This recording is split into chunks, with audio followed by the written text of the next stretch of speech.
Hello everyone, আপনারা অনেকেই ration কার্ডে যাবতীয় কাজের জন্য অনেকেই দুয়ারে সরকার ক্যাম্পে ফর্ম জমা করে এসেছেন বা অনলাইনেও আবেদন করেছেন। সেই যে কাজের জন্য আবেদন করেছিলেন সেই কাজটি হয়েছে কি হয়নি, সেই স্ট্যাটাসটা কীভাবে চেক করবেন, তা খুব সহজ পদ্ধতিতে দেখাতে চলেছি রেশন কার্ডের স্ট্যাটাস চেক করার পদ্ধতি।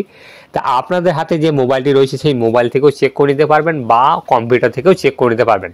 কিভাবে চেক করবেন, তো চলুন মেইন ভিডিওতে যাওয়া যাক। আর আমাদের এই ধরনের ভিডিও পাওয়ার জন্য প্রতিনিয়ত আমাদের চ্যানেলটিকে অবশ্যই সাবস্ক্রাইব করে রাখবেন এবং পাশে থাকা বেল আইকনটি ক্লিক অন করবেন যাতে করে এই ধরনের ভিডিও সবার প্রথম দেখতে। তো চলুন মেইন ভিডিওতে যাওয়া যাক। রেশন কার্ড কীভাবে স্ট্যাটাস চেক করবেন, রেশন কার্ডে যাবতীয় যে কোনো কাজের জন্য স্ট্যাটাস চেক করতে গেলে সবার প্রথম সার্চ বাটনে মানে গুগল সার্চ বাটনে লিখতে হবে রেশন কার্ড। এই রেশন কার্ড বলে লিখে সার্চ করলে আপনাদের সবার প্রথম যে অফিসিয়াল ওয়েবসাইটে যে লিঙ্কটা খুলে যাবে government of West Bengal ration card, যেটা রয়েছে food.wb.gov.in যে লেখাটা রয়েছে সেই অফিসিয়াল ওয়েবসাইটে প্রথম যে লিঙ্কটা সেই লিঙ্কে কিন্তু ক্লিক করতে হবে। এই লিঙ্কে ক্লিক করার পরে আবার একটা নতুন পেজ ওপেন হবে। এইখান থেকে আপনারা যে রেশন কার্ডের জন্য আবেদন করেছিলেন সেই রেশন কার্ডে কিন্তু স্ট্যাটাসটা চেক করতে পারবেন। তো ক্লিক করার পরে এইখানে যে সর্বপ্রথম যে অপশানটি রয়েছে নিচের দিকে চলে আসবেন। একবার নিচের দিকে আসার পরে এখানে দেখুন check status ration card application, তাহলে বুঝতে পেরেছেন এইখানে যেটি রয়েছে check status of ration card status যেটি রয়েছে এইখানে ক্লিক করতে হবে। ক্লিক করার পরে আবার একটি দেখুন নতুন পেজ ওপেন হবে। এখানে দেখুন এখানে নতুন পেজ ওপেন হয়েছে। এইখানে আপনারা যে কাজের জন্য আবেদন করেছেন সেই কাজটি কিন্তু এখানে আপনাকে সিলেক্ট করতে হবে।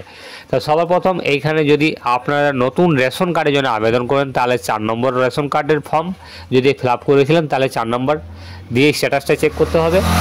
আর যদি আপনারা কারেকশন মানে কোনো রকম যদি নাম অ্যাড্রেস বা কোনো রকম যদি ভুল ছিল সেই ভুলটা ঠিকঠাক করার জন্য যদি আবেদন করেছিলেন সেটার জন্য 5 নম্বর।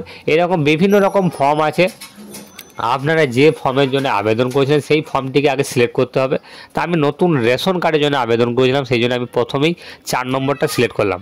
4 নম্বর সিলেক্ট করার পরে এইখানে যেটা রয়েছে এন্টার ফুল 16 ডিজিট থেকে 10 ডিজিট মানে 16 থেকে 10টা ডিজিটে যে অ্যাপ্লিকেশান বারকোড নাম্বার আছে সেই নাম্বারটা কিন্তু এখানে বসাতে হবে।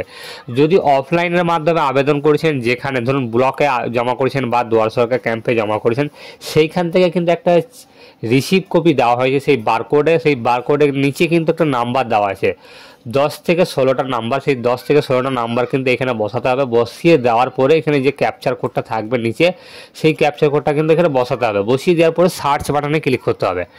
আর যদি আপনারা অনলাইনে আবেদন করেছেন বা আপনারা অফলাইনেও যদি আবেদন করেছেন তাহলে যে মোবাইল নাম্বারটা লিখেছিলেন সেই ফর্ম ফিল আপ করার সময় সেই ফর্মের যে মোবাইল নাম্বার সেই মোবাইল নাম্বারটা এখানে কিন্তু বসাতে হবে। দুটোর মধ্যে যে কোনো একটা নাম্বার মানে বারকোডের নাম্বার বসাতে পারেন বা মোবাইল নাম্বার বসাতে পারেন। বসিয়ে দেওয়ার পরে এইখানে নিচে যে ক্যাপচার কোডটা থাকবে আপনাদের যেটা শো করবে সেইটাই কিন্তু বসাতে হবে। তা আমার এইটা রয়েছে, তা আমি এটাকে বসাচ্ছি। দেখে দেখুন এখানে সার্চে ক্লিক করার পরে নতুন একটি পেজ ওপেন হয়ে গেছে। এখানে দেখুন যার জন্য আবেদন করেছিলাম এখানে দেখুন লেখা রয়েছে তার নাম, যে মানে অ্যাপ্লিকেশনে যার জন্য আবেদন করেছে সেই অ্যাপ্লিকেশনের নাম্বার, মোবাইল নাম্বার এবং তার নাম কিন্তু এখানে শো করবে। তারপরে এখানে কত তারিখে আবেদন করেছিলেন স্ট্যাটাস, যেমন স্ট্যাটাস চেক করেছেন 31/1/2025 11টা 21 মিনিট 32 সেকেন্ডে এখানে চেক করছি। সেই স্ট্যাটাসের টাইমটাও এখানে শো করবে। তারপরে এখানে আপনাদের সমস্ত ডিটেলস, কবে আবেদন করেছেন, কবে অ্যাপ্রুভ হয়েছে, কবে আপনাদের কার্ডটা হয়েছে জেনারেট, সমস্ত কিছু কিন্তু এখানে দেখে নিতে পারবেন। এইখানে দেখুন আমি আবেদন করেছিলাম, অনলাইনে আবেদন করেছিলাম 5/9/2024 5/9/2024 আবেদন করেছিলাম এবং আমাদের কার্ডটি অ্যাপ্রুভ হয়েছে 10/9/2024। তাহলে বুঝতে পেরেছেন 5 দিন পর কিন্তু রেশন কার্ডটা কিন্তু আমাদের অ্যাপ্রুভ হয়ে গেছিলো এবং সেই কার্ড কিন্তু জেনারেট হয়ে গেছে। এখানে দেখুন ভিউ কার্ড ডিটেলসে কিন্তু ক্লিক করলেই আমাদের কার্ডের সমস্ত ডিটেলস কিন্তু শো করবে। দেখুন এইখানে প্রথমেই কার্ডের নাম, যে যার আবেদন করেছেন তার নাম শো করবে, তারপর রেশন কার্ডের নাম্বারটাও শো করবে, তারপরে কোন ক্যাটাগরি কার্ড সেটাও শো করবে, তারপরে ডিলারের নাম যেটা থাকবে সেটাও শো করবে। তারপর এখান থেকে আপনারা সহজেই ডাউনলোড করে নিতে পারবেন। তো এইরকমভাবে আপনাদের বিভিন্ন রকম যে কোনো রেশন কার্ডের জন্য যারা আবেদন করেছিলেন সেই রেশন কার্ডের নাম্বারটা দিয়ে সিলেক্ট করবেন এবং খুব সহজেই কিন্তু এখান থেকে স্ট্যাটাসটা চেক করে নিতে পারবেন। তো আমাদের ভিডিওটি এই পর্যন্ত। যদি ভালো লেগে থাকে অবশ্যই ভিডিওকে লাইক করে দেবেন এবং পাশে থাকার জন্য বেল আইকনে ক্লিক অন করে দেবেন এবং আমাদের যদি এই চ্যানেলে যদি প্রথম দর্শক হয়ে থাকেন তাহলে অবশ্যই সাবস্ক্রাইব করে রাখবেন এই চ্যানেলটাকে।